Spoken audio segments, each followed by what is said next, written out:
കറികളിൽ important ആയിട്ടുള്ള ഒന്നാണല്ലേ ഗരം മസാല. അപ്പോൾ ആ ഗരം മസാല നമ്മൾ വീട്ടിലുണ്ടാക്കിയതാണെങ്കിലോ? ഞാൻ ഉപയോഗിക്കുന്ന ഗരം മസാല സാധാരണ ഞാൻ വീട്ടിൽ തന്നെയാണ് കേട്ടോ ഉണ്ടാക്കാറ്. ഇന്ന് നല്ലൊരു ഗരം മസാലയുടെ റെസിപ്പിയാണ്. അതിനായിട്ട് നമുക്ക് എന്തൊക്കെ ഇൻഗ്രീഡിയൻസ് ആണ് വേണ്ടതെന്ന് നോക്കാം.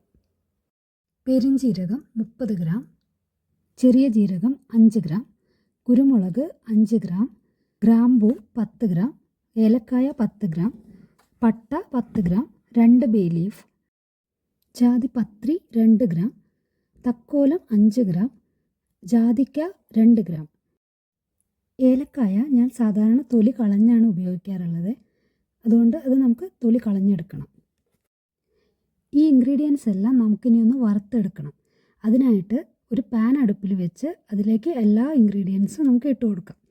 ഇനി അതിലേക്ക് ഞാൻ ഏലക്കായ തൊലി പൊളിച്ച് വെച്ചതും കൂടി ആഡ് ചെയ്യുകയാണ്. അതിനുശേഷം ഇളക്കി കൊടുക്കാം.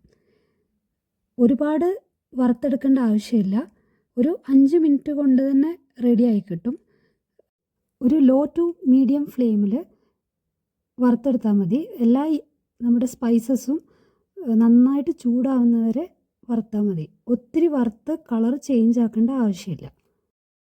ഇങ്ങനെ സ്പൈസസ് നമ്മൾ വറുത്ത് പൊടിച്ചെടുക്കുമ്പോൾ അതിലുള്ള എസെൻഷ്യൽ ഓയിൽസ് റിലീസ് ചെയ്യും, ഹെൽപ്പ് ചെയ്യും ഈ വറുത്തെടുക്കുന്നത്.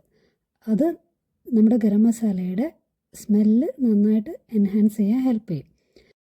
അതുമാത്രമല്ല, ചൂടാവുമ്പോൾ സ്പൈസസിലുള്ള മോയ്സ്ചർ കണ്ടൻറ്റ് ഇല്ലാതാവുകയും അത് ഒരുപാട് നാൾ ഗരം മസാല നമുക്ക് കേടാവാതെ സൂക്ഷിച്ചു വെക്കാനും സഹായിക്കും. ഇനി ഇത് ഞാൻ മറ്റൊരു പ്ലേറ്റിലേക്ക് മാറ്റി വെക്കുന്നുണ്ട്. നന്നായിട്ട് ചൂടാറുന്നവരെ നമുക്ക് വെയിറ്റ് ചെയ്യാം. നന്നായിട്ട് ചൂടാറിയ ശേഷം നമുക്ക് മിക്സിയുടെ ജാറിലിട്ടിട്ട് പൊടിച്ചെടുക്കാം. ഈ പട്ടയുടെ പീസസ് കുറച്ച് വലിയ വലിയ പീസസൊക്കെ ഞാൻ കൈകൊണ്ടൊന്ന് കട്ട് ചെയ്ത് ചെറിയ പീസസ് ആക്കി കൊടുക്കുന്നുണ്ട്. മിക്സിയിൽ പൊടിച്ചെടുക്കുമ്പോൾ കുറച്ചുകൂടി ഈസി ആയിരിക്കും.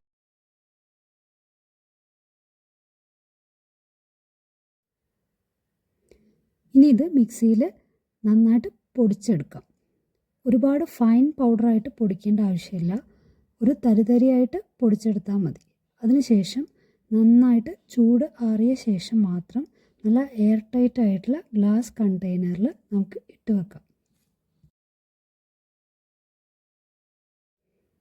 ഇനി നിങ്ങൾ കൂടുതൽ ക്വാണ്ടിറ്റി ഉണ്ടാക്കി വെക്കുന്നുണ്ടെങ്കിൽ എപ്പോഴും 2 കണ്ടെയ്നറിൽ സൂക്ഷിച്ച് വെക്കാൻ ശ്രദ്ധിക്കുക. ഒരു കണ്ടെയ്നർ ഡെയിലി യൂസ് ചെയ്യാനും മറ്റേ കണ്ടെയ്നർ ഇത് തീരുമ്പോൾ റീഫിൽ ചെയ്യാനും വേണ്ടി യൂസ് ചെയ്യുക. അല്ലാതെ ഒരുമിച്ച് ഒരേ കണ്ടെയ്നറിൽ ഫില്ല് ചെയ്ത് വെച്ച് കഴിഞ്ഞാൽ ലാസ്റ്റ് ആകുമ്പോഴേക്ക് അതിൻ്റെ സ്മെല്ല് നഷ്ടപ്പെടാനും ചിലപ്പോൾ കേടായി പോകാനും ചാൻസ് ഉണ്ട്.